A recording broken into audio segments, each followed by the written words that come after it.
पानका आश्रममा सत्संग गर्न भनेर जाँदा रहेछन्। अनि यिनका जुन पालकी वहन गर्ने जो 4 जना सिपाहीहरू थिए, यिनीहरू मध्येमा 1 जना साह्रै बिरामी भएछ।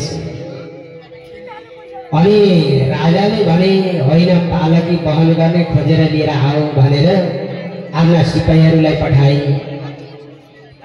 अब पालकी वहन गर्ने व्यक्ति खोज्दै जाँदाखेरि यिनै भद्रकाली देवीको मन्दिरबाट छुटेका यी जड भरतलाई भेटेछ। यिनैलाई च्याप्प समातेर लिएर आए अनि पालकी वहन गर्न लगाए। पालकी लिएर जाँदै हुनुहुन्थ्यो। जड भरतलाई त थाहा छ होइन, कमिलामा पनि ब्रह्म बसेको छ। अनि मसिना मसिना जीव जीवाणुदेखि ब्रह्मसम्मको जति पनि शरीरधारी प्राणी छ, उनीहरू शरीरधारीहरूका बीचमा भगवानले बस्नु भएको विराजमान हुनुहुन्छ भगवान भन्ने जुन यो ज्ञान छ यी जड भरतलाई।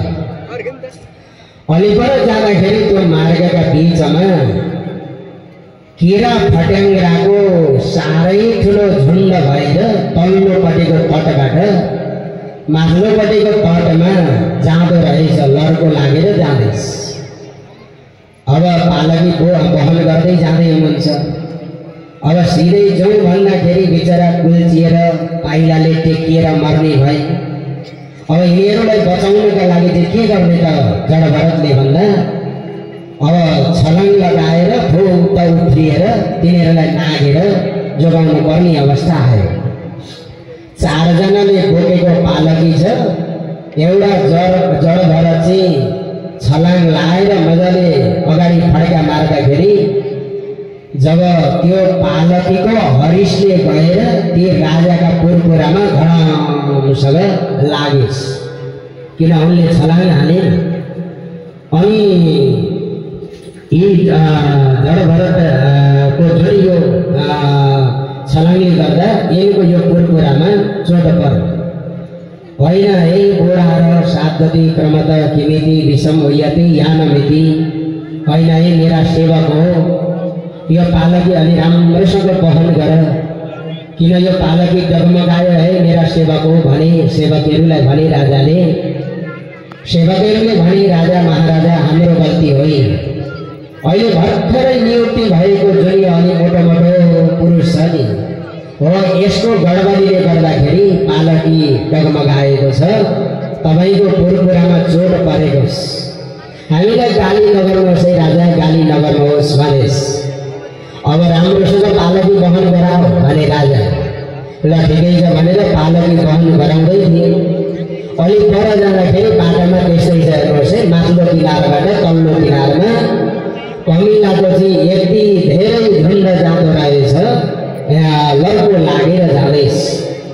पाइलो टेक्ने ठाउँ छैन, के गर्ने, हो त छलाङ लगाउनु भयो जड भरतले।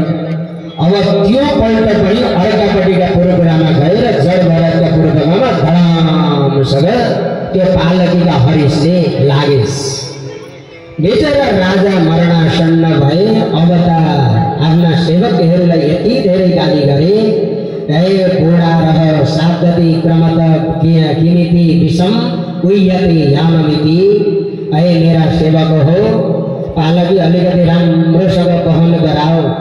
होइन के भयो, किन मेरो आज यो पालकी डगमगाएको छ भनेर गाली गर्दै जाँदाखेरि यिनले जब पोल लगायो अन्य सेवकहरूले, यहाँ त यी जड भरतलाई यति धेरै गाली गरे यी राजाले, बिचरा हेरेन खान पनि पाएको रहेनछ, किन मोटो घाटो हुनुहुन्छ नि जड भरत है, बिचरा लोटेर छ, मर्न आँटेको रहेछ।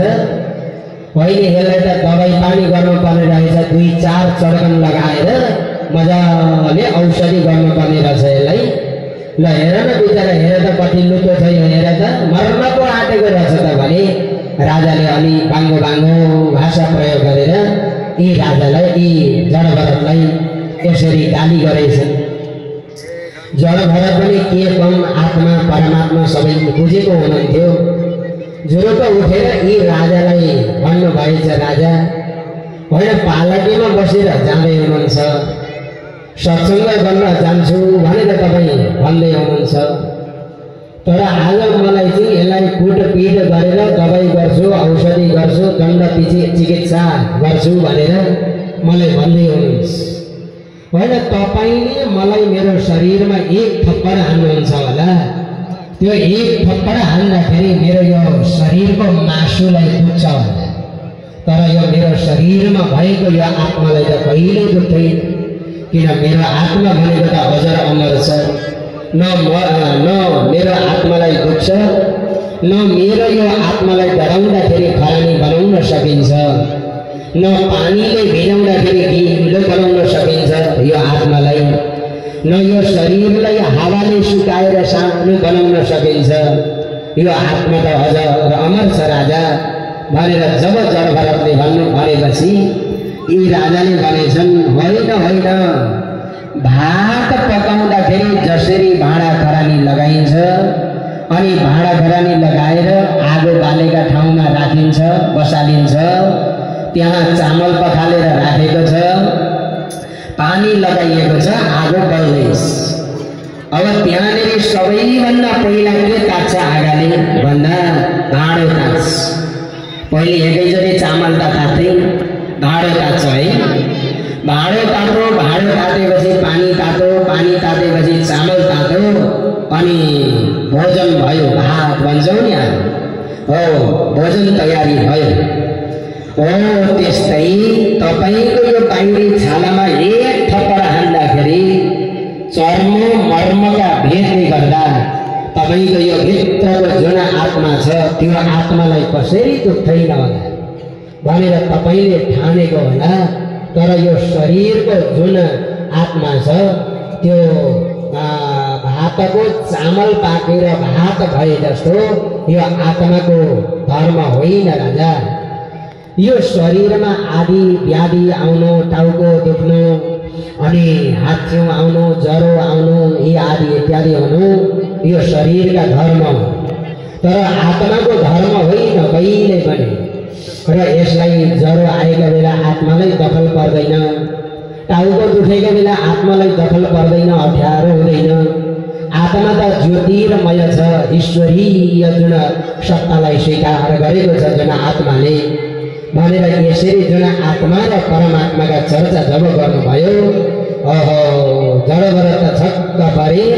होइन मैले आज कस्ता पुरुषलाई यो दण्ड दिएछु, कस्ता पुरुषलाई गाली गरेछु भनेर यहाँ पालकीबाट थबक्क ओर्लिएर जड भरतका चरणमा गएर दण्डवत गरे राजाले, अनि माफी मागे, हे हजुर तपाईँ को हुनुहुन्छ, मैले तपाईँलाई चिन्न सकेँ, चिनिँदो रहेनछ पहिला, होइन सानो शरीर होला, मोटो शरीर होला, होइन बलियो ताजा तगडा शरीर हुँदा मात्रै होइन यो चाहिँ साह्रै ठुलो व्यक्ति रहेछ भनेर कहिले भन्नु हुँदैन।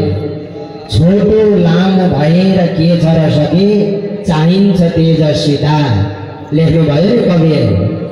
अब सानो छ यसले चाहिँ के पुरुषार्थ गर्न सक्छ होला भनेर भन्यो भने पछि पछुताउनु पर्छ। कृष्णका तटको ढुङ्गो देवता कहलाउँछ, काली गण्डकीका तटमा गएर सानो शालिग्राम होस् अथवा ठुलो शालिग्राम होस्, देवता त देवता नै हो नि होइन र, शालिग्राम भनेको विष्णुकै रूप होइन र हो। त्यसले गर्दाखेरि आज मैले हजुरलाई देखेर मैले चिन्न सकिनछु। खरानीले छोपिएको जुन रातो आगाको पहिलो हुन्छ, त्यो आगाको पहिलो जब दन्दली बल्न थालेपछि अनि यो आगो रहेछ भनेर चिनिने रहेछ, तर त्यो खरानीले छोपेका बेला आगो छैन जस्तो देखेको रहेछ। हे महापुरुष तपाईँ को हुनुहुन्छ?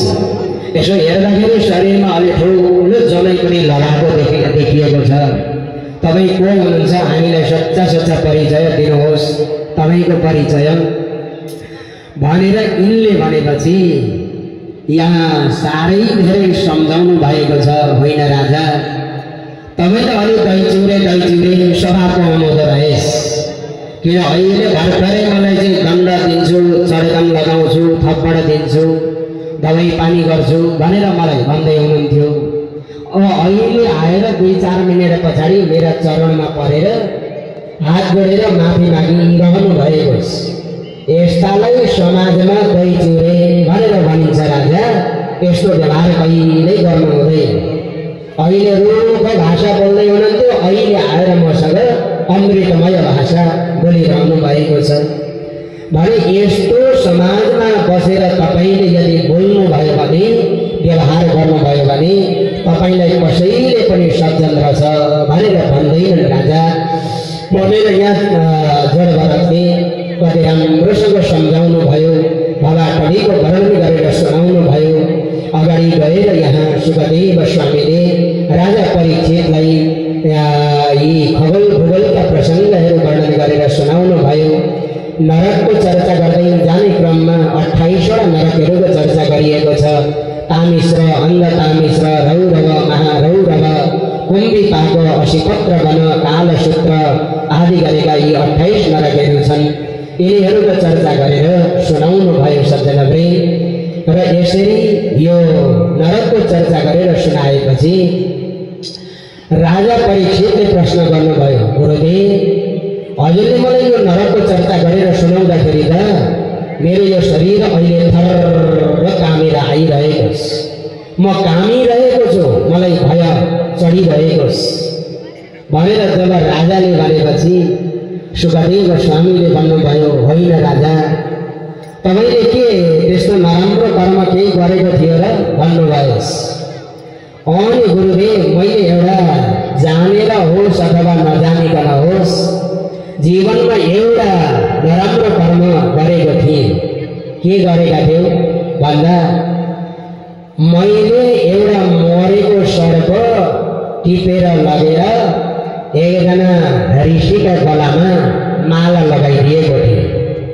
अहिले हजुरले नरकको चर्चा गरेर सुनाउँदाखेरि मलाई त मैले पनि त त्यो कर्मको फल चाख्नका लागि नरक जानै पर्ने रहेछ भने मैले बुझेर म त डरले भयभीत भएर थर कामिरहेको छु। मैले पनि नरक जानुपर्छ गुरुजी भनेर राजा परीक्षितले सोध्नुभयो। सोधेपछि सुखदेव स्वामीले भन्नुभयो, होइन होइन राजा, तपाईँले नरक गइरहनु पर्दैन। किनभने मानिसले जन्मिएदेखि मरणोपरान्त जीवनभरिमा एकपल्ट पनि हे कृष्ण भनेर भगवानको यो दिव्य नाम उच्चारण गरेको छ भने उसले सपनामा पनि यमराजका दूतहरूलाई देख्नु पर्दैन। विपनमा यमराजका दूतहरू त परै छोडिदिनुहोस्, सुतेका बेला सपना अवस्थामा उसले यमराजका दूतहरूलाई पनि देख्नु पर्दैन जिन्दगी भने आज तपाईँ कथा सुन्दै आएको तेस्रो दिन भइसकेको छ भने तपाईँले कहाँ नरक जानुपर्छ र राजा भनेर भन्नुभयो। होइन होइन गुरुदेव, यो हजुरले मलाई भन्नुभयो नि जिन्दगीभरिमा एकपल्ट भगवानको नाम उच्चारण गरेछ भने उसले नरक जानु पर्दैन भनेर भन्नुभयो।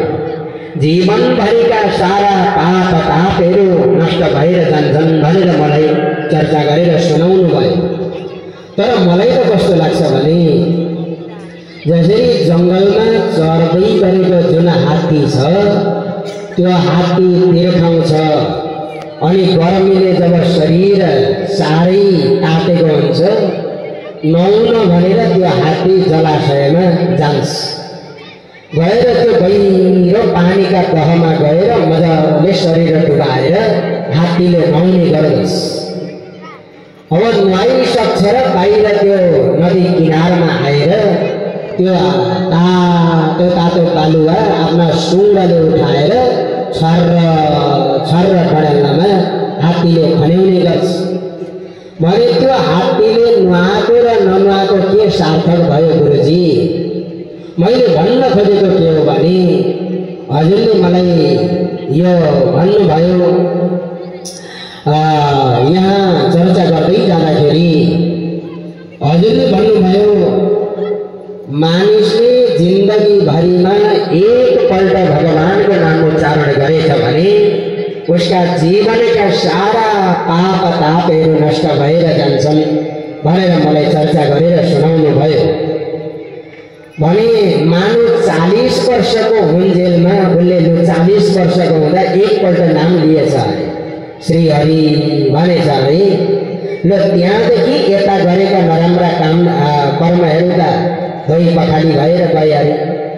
अब त्यहाँदेखि उताभन्दा उसले नराम्रा कर्म त गर्छ होला भने उसले फेरि भगवानको नाम कसरी लिनु पर्दैन र गुरुदेव?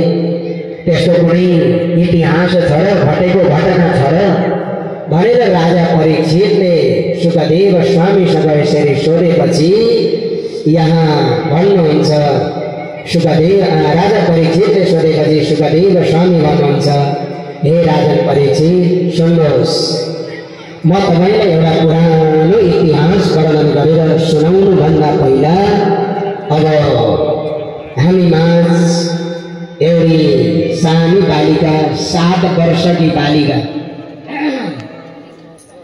7 वर्षकी बालिका हामी माझ आएकी छन्। सानी छोरी छन्।